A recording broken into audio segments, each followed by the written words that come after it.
भाजपा नेता एवं पूर्व विधायक राजेंद्र राणा ने हमीरपुर चयन आयोग में सदस्यों की नियुक्ति पर सवाल उठाए। उन्होंने कहा कि हिमाचल आर्थिक दिवालियापन में सुक्खू सरकार अपने मित्रों पर मेहरबान हो रही है।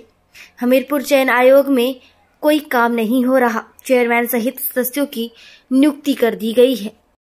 हिमाचल प्रदेश में जो प्रदेश सरकार का आर्थिक तौर पर दिवालिया निकला है, इसके कई कारण हैं और अभी नए जो कारण बने हैं, इसमें हमीरपुर में स्थित चयन बोर्ड जो है, पहले सरकार ने उसको भंग किया ताकि प्रदेश के नौजवानों को नौकरियों से वंचित रखा जा सके, और जब उसके बाद दोबारा से इसको पुनर्गठन इसका किया।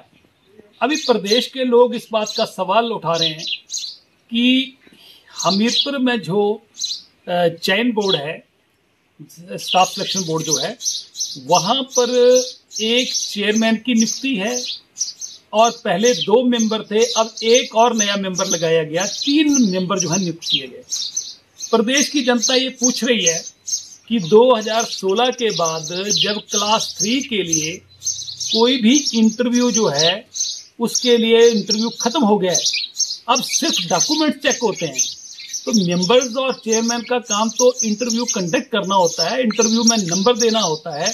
अब जब सबॉर्डिनेट सिलेक्शन बोर्ड के माध्यम से इंटरव्यू हो ही नहीं, वैसे तो सरकार नई पोस्टें निकाल नहीं रही है, एडवर्टाइज नहीं कर रही है, ना कोई रिटर्न एग्जाम हो रहे हैं, पर तो उसके बावजूद भी 4 लोगों की यहाँ जो नियुक्ति हुई है, उसमें जो हाल ही में जो 4 दिन पहले जो नियुक्ति हुई है, उसमें एक रिटायर्ड प्रिंसिपल की नियुक्ति हुई है।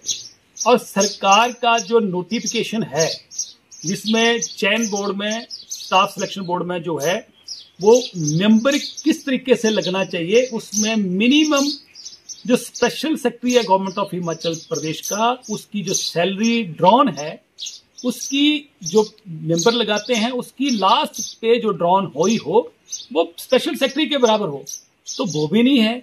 कानून नाम की तो सरकार में कोई चीज है नहीं। अब जब 4 लोग जो हैं सबॉर्डिनेट सिलेक्शन बोर्ड में लगाए गए हैं, काम कोई है नहीं है, तो ये प्रदेश का खजाना तो वहां खर्च हो रहा है। एक नहीं, अनेकों ऐसे उदाहरण है। आप इसको देख लीजिए, ये जो हिमाचल प्रदेश में वाटर सेस कमीशन लगाया था, उसके माध्यम से एक नए पैसे का काम नहीं हुआ, और पिछले 2 साल से वाटर सेस कमीशन जो है बनाकर उसमें कितने मेंबर जो है उनको एडजस्ट किया गया है, कितनी उनकी सैलरी है, कितने उनके पर्क्स हैं, कितनी उनके गाड़ियों पे खर्चा है, कितना उनका रहने पे खर्चा है। आज पूरा हिमाचल प्रदेश इस बात को लेकर परेशान है कि पहली बार हिमाचल प्रदेश के इतिहास में लोगों ने यह भी देखा कि जो ट्रेजरी अस्पतालें लगा दिए गए, और सरकार ने घोषणा करी कि 30 अप्रैल को सभी ठेकेदारों की पेमेंट हो जाएगी। किनकी पेमेंट हुई? शिमला से कुछ लोगों को टोकन जो है नंबर दिए गए कि भाई इस टोकन नंबर की पेमेंट करनी है, बाकी की कोई पेमेंट नहीं हुई। आज हिमाचल प्रदेश का कोई भी छोटा बड़ा ठेकेदार इस सरकार में काम करने के लिए तैयार नहीं है। सरकार का पूरी तरह आर्थिक तौर पर दिवालिया निकला हुआ है। इसलिए आज हिमाचल प्रदेश का जो आर्थिक तौर पर दिवालिया निकला है, इसके लिए सरकार जिम्मेवार है, सरकार को चलाने वाले जिम्मेवार हैं, और पूरी तरह प्रदेश को जो है तबाह कर दिया है। ये तो जो सरकार के ऊपर जो एक कहानी बन गई है कि मित्रों की सरकार, कोई भी मित्र है सरकार का, उसको कहीं ना कहीं एडजस्ट किया जाता है। कहीं बोर्डों में एडजस्ट करना है, चलो बोर्डों में एडजस्ट करो, कारपोरेशन में एडजस्ट करो, पर उस व्यक्ति का कोई काम तो हो। वाटर सेस कमीशन है, सबॉर्डिनेट सिलेक्शन कमीशन है, इनमें जब आप इंटरव्यू कंडक्ट नहीं कर रहे हैं, उनका कोई काम है नहीं, तो सारी नियुक्तियां क्यों हो रही हैं?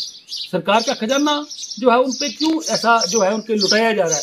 मुझे लगता है कि ये नॉन विजन, और जिसको कहते हैं कि नॉन एक्सपीरियंस सरकार है, और इसने प्रदेश का पूरी तरह, जिसको कहते हैं दिवालिया, पूरी तरह निकाल दिया है। और आने वाले समय में हिमाचल प्रदेश को फिर से खड़ा होना बहुत मुश्किल होगा। कोई भी नई सरकार बनेगी, उसके लिए 3-4 साल तो उसको, जो कहते हैं कि पटरी, ट्रेन से पटरी जब उतर जाती है तो वो सीधा करने में लग जाएंगे। इसलिए प्रदेश की जनता हर चीज देख रही है, और विकास नाम का तो हिमाचल प्रदेश में दूरबीन लगा के भी कहीं नाम जो ढूंढने को नहीं मिल रहा है।